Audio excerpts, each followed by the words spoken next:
Hi guys, market മെഷീൻ്റെ daily market update വീഡിയോയിലേക്ക് എല്ലാവർക്കും സ്വാഗതം. അപ്പോൾ ഇന്നത്തെയും പോലെ തന്നെ നമുക്ക് നിഫ്റ്റിയുടെ അനാലിസിസിൽ നമുക്ക് സ്റ്റാർട്ട് ചെയ്യാം. സോ നിഫ്റ്റി ഇന്ന് നമുക്ക് തന്നിരിക്കുന്നത് ഒരു ഡോജി ക്യാൻഡിലാണ്. ഡോജി ക്യാൻഡിൽ എന്താണെന്ന് അറിയാത്തവർക്ക് ഞാൻ അതിൻ്റെ ഒരു ബേസിക് ഐഡിയ തരാം.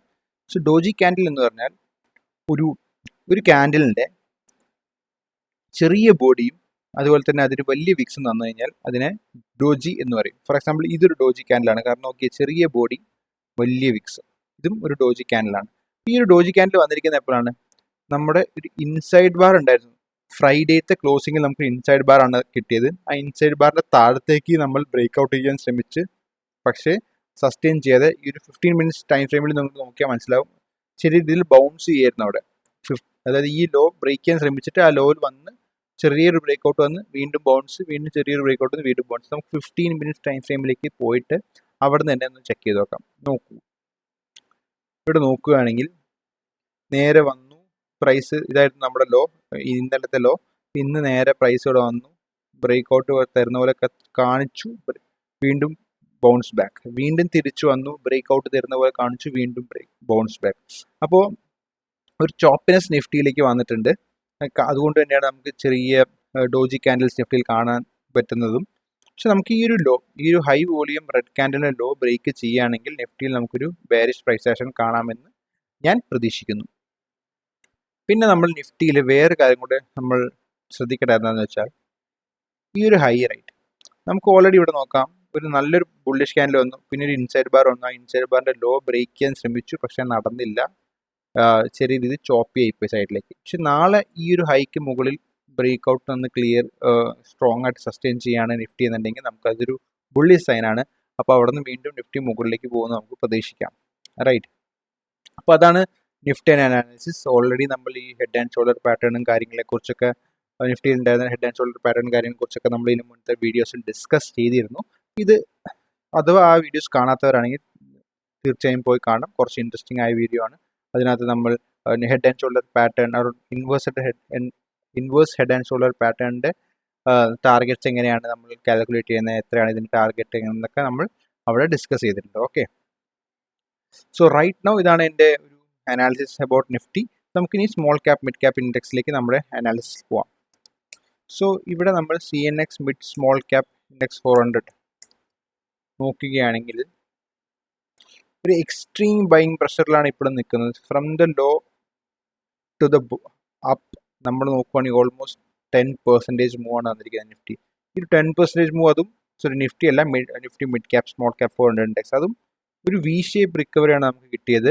ഇങ്ങനത്തെ വി ഷേപ്പ് റിക്കവറീസ് കൂടുതലും സസ്റ്റെയിൻ ചെയ്യാറില്ല വിത്തൗട്ട് എ കൺസോൾട്ടേഷൻ. അപ്പം ഞാൻ പല വീഡിയോ ഇതിന് മുന്നേ പറഞ്ഞത്, ഇങ്ങനെ സൈഡ് വേസ് ഒരു മൂവ് ഇങ്ങോട്ട് ഇങ്ങനെ വരാം, അല്ലെങ്കിൽ ഒരു ബെയറിഷ് പ്രൈസ് ആക്ഷൻ ഇനി വരാൻ ചാൻസ് ഉണ്ട്. അതുകൊണ്ട് നിങ്ങൾ ഇവിടേക്ക് എത്തിയപ്പോൾ തന്നെ ഞാൻ പറയുകയുണ്ടായി, നിങ്ങൾ അധികം കൂടുതൽ ട്രേഡ്സ് ഓപ്പൺ ചെയ്യാതിരിക്കുക എന്ന് ഞാൻ പറയുന്നുണ്ടായി. സെയിം സ്റ്റാൻസിൽ തന്നെയാണ് ഞാൻ ഇപ്പോൾ നിൽക്കുന്നത്.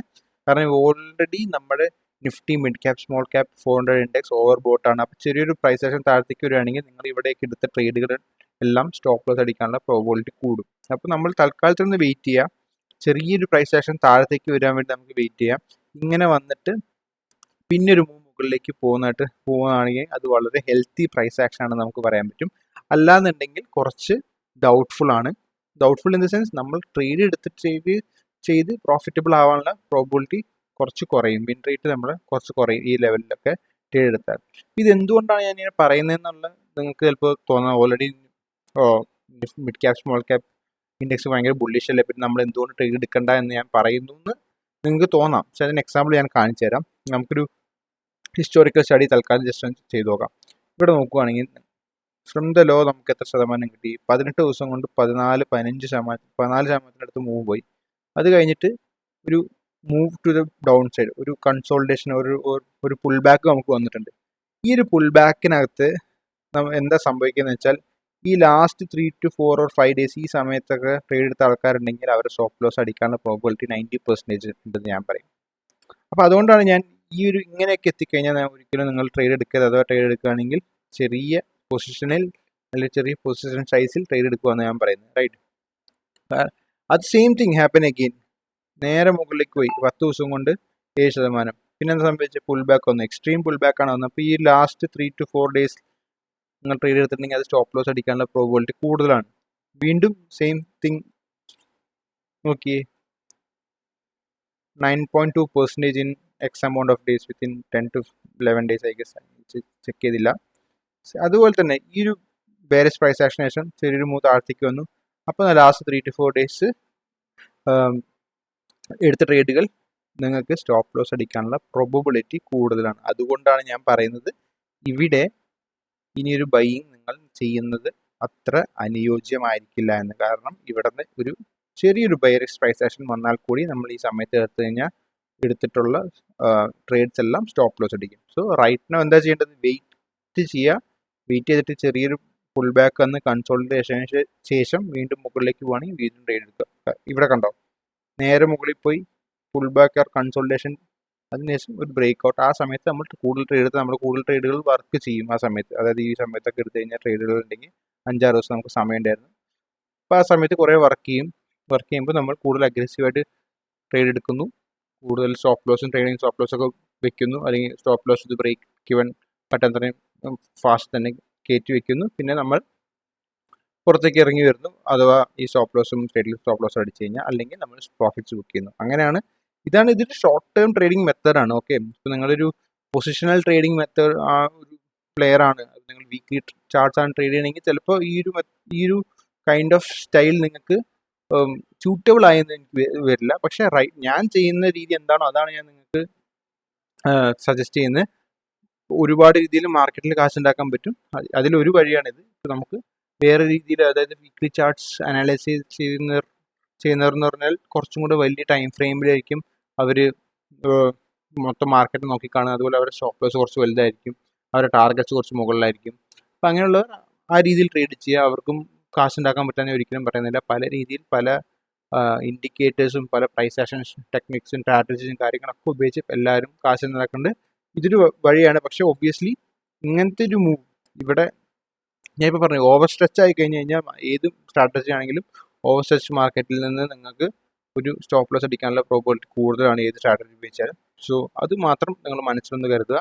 പിന്നെ നമുക്കിനി ഇത്രയേ ഉള്ളൂ എനിക്ക് പറയാൻ. ഇപ്പോൾ Nifty mid cap small cap 400 ഇൻഡെക്സിൽ ചെറിയൊരു പുൾ ബാക്ക് ഈ ഒരാഴ്ച വരാൻ ചാൻസ് ഉണ്ട്. അതിനുശേഷം നമുക്ക് കൂടുതൽ പൊസിഷൻസ് അഗ്രസീവ് എടുക്കാൻ ശ്രമിക്കാം. നമുക്കിനി നേരെ മാർക്കറ്റ് ബ്രെഡ്ത്ത് അനാലിസിസിലേക്ക് പോകാം. സോ മാർക്കറ്റ് ബ്രെഡ്ത്ത് അനാലിസിസിലേക്ക് പോവുകയാണ്. ഇവിടെ കാണാൻ പറ്റുന്നത് percentage stock about 20 EMA already എത്ര 82%. കഴിഞ്ഞ പ്രാവശ്യത്തെ നോക്കുകയാണെങ്കിൽ ഇത് 84% ജൂൺ 14 പ്രാവശ്യം വന്നാണ്. അവിടുന്ന് ഒരു ബ്രേക്ക് ഡൗൺ തന്നെ കിട്ടിയിരുന്നു. അപ്പോൾ അങ്ങനത്തെ ഒരു മൂവ് വരുമോ ഇല്ലയോ എന്ന് നമുക്ക് നോക്കി കാണാം. പക്ഷേ ഇവിടുന്ന് ഒരു ബ്രേക്ക് ഡൗൺ വരാനുള്ള ചാൻസ് കൂടുതലാണ്. അത് എത്രമാത്രം എക്സ്ട്രീം ബ്രേക്ക് ഡൗൺ അല്ലായിരിക്കും എന്ന് നമുക്കറിയില്ല. പക്ഷേ ഇവിടെ നോക്കുകയാണെങ്കിൽ 14th ജൂണിനൊക്കെ ഇവിടെ 50 number of stocks above 50 period moving average almost 80 അല്ലെങ്കിൽ 75+ പോയിട്ടുണ്ടായിരുന്നു.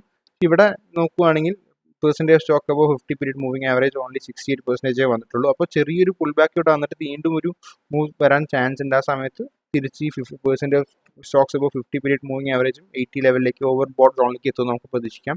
കാരണം അങ്ങനെ പോയാലേ നമ്മളെടുത്ത ട്രേഡുകൾക്ക് വർക്ക് ചെയ്യുള്ളൂ. അതുപോലെ തന്നെ എങ്കിൽ മാത്രമേ നമുക്ക് കൂടുതൽ പ്രോഫിറ്റ്സ് ഉണ്ടാക്കാൻ പറ്റുള്ളൂ. അപ്പോൾ ആ ഒരു സിനാരിയോ വരട്ടെ മാർക്കറ്റിൽ ആഫ്റ്റർ എ സ്മോൾ കൺസോൾട്ടേഷൻ എന്ന് നമുക്ക് പ്രതീക്ഷിക്കാം. റൈറ്റ്. സോ അല്ലാതെ ഇപ്പോൾ നമ്മളിപ്പോൾ നോക്കുകയാണെങ്കിൽ ഇപ്പോൾ December 4th and December 6th അല്ലെങ്കിൽ December 3rd നോക്കൂ, 77% stocks are about 20 period moving average.